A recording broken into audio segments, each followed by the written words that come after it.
Let's bring in Senator Rand Paul of Kentucky. Senator, we're so incredibly sorry for all the pain these people are going through. It is absolute devastation. 74 confirmed dead, 12 children among them. And we do know that the search continues for survivors. Just want to get first your thoughts on the moment and how your state is doing, sir. You know, we're mourning the loss of life. In my town in Bowling Green, we have about 15, I believe right now is the current count. 15 people perished in Warren County, Bowling Green, where I'm from. My wife and I were there during the storm. Fortunately, our area wasn't hit, but I've surveyed the damage within Bowling Green, and it's catastrophic. I mean, areas where houses are completely obliterated. You can barely see the shadow of a foundation there. And you know, we're in the mourning stage, basically grieving for those who are lost, many of them children, and thinking, you know, what can we do to, you know, get beyond the despair, but also what can we do to rebuild Kentucky. But it's also seen a tremendous outpouring of humanitarian nature by friends and neighbors and churches, people coming together, helping each other out. And it is heartwarming to see, I mean, just all the volunteers and all the churches and everybody trying to help people to dig out from under the rubble. Yeah, and Senator, we see the devastating pictures on the screen right now. What is less clear is what's happening beneath, which is the infrastructure, the gas, the water, the wastewater, the electricity, trying to get it on for the people of Kentucky. Do you have an assessment? Is this an all hands on deck, and what's being done right now to try and lower the misery index for the people of your state? You know, what's most amazing is the whole country gets involved. The last I heard on Sunday, there were 38 different states had sent linesmen to us. So we have a lot of people from all over, experts, electricians, the people who deal with utility lines are coming to Kentucky to help. One of the things that I've heard that may take a while is that when a transformer is completely destroyed by either lightning or tornado, you need a whole new transformer. So that means supply chain and parts. And some of the things they have is backup. They might have a couple, but if you lost 100 transformers, you're not going to have 100, you know, in stock. You're going to have to order them from somewhere. So there will be some time.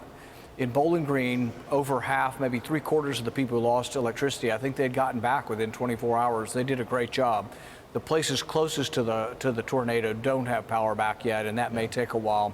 But they've also, you know, they shut down the power to save lives. So whole power stations will be shut down so no one gets electrocuted by having a downed wire. But I know they're working hard, and really surrounding states are sending people in. I met people from churches in Ohio that had driven down to help. We encountered people from an AA group who had decided, you know, part of recovery is helping others. They were out there, you know, canvassing a neighborhood and helping people. So it really has brought some of the goodness and humanitarian nature of man out.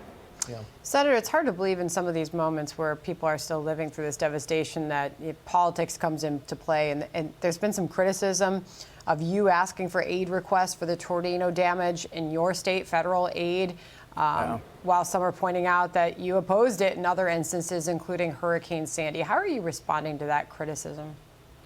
You know, I think it's sad. We haven't even buried our dead yet, and networks like CNN, where frankly they're just fundamentally dishonest people, are saying things that are untrue. When I was first elected in 2010, within months, I was advocating for disaster relief for Kentucky. I've never had a problem with the program. I've never really opposed disaster relief for any other part of the country, but I have said when it goes over budget, when we spend everything that's within our budget, that it should be paid for by taking money from places in the budget that are less essential. I think that's a very reasonable, fiscally conservative, but you know, you watch CNN and you have people who basically all they care about is attack, attack, attack. You know, like I say, we're still trying to bury our dead, and CNN's busy fighting some kind of left-wing partisan war founded on dishonesty. And I informed the CNN reporter that yesterday. They didn't report one word I said.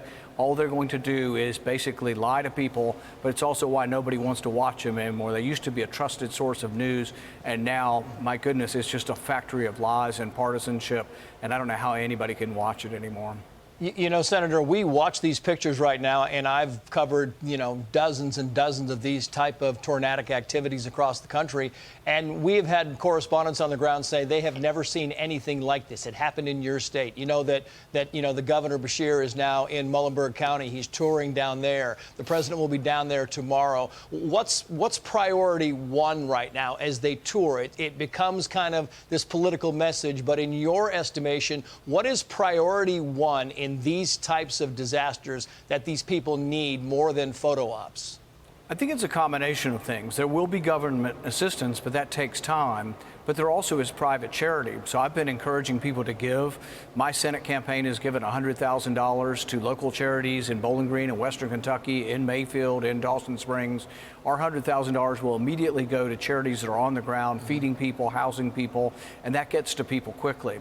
We talked to Lowe's and we asked them for some chainsaws in Lyon County. They gave us 10 chainsaws and then they upped us and actually gave $1 million to the relief fund. So we're an incredibly rich but also generous nation. So it's really a combination. Instead of people attacking each other for which party they're from, people should be encouraging people. People watching this, if they want to help us in Kentucky, can go to United Way Southern Kentucky, uwsk.org. And there are local charities. If you want to give to a local charity in Mayfield, Kentucky, you can by going to the United Way website. And I think that's more constructive than people trying to score political points in the midst of a time when we're still burying our dead in Kentucky. To quote you, Senator, our spirit has not broken. Instead, we have resolved to come back stronger than ever. As you mentioned, your campaign donating $100,000 to the relief fund. A lot of those individual charities that are stepping in to help out, they are welcoming all donations. We can put up a number on the screen for the Red Cross as well. 1-800-HELP-NOW.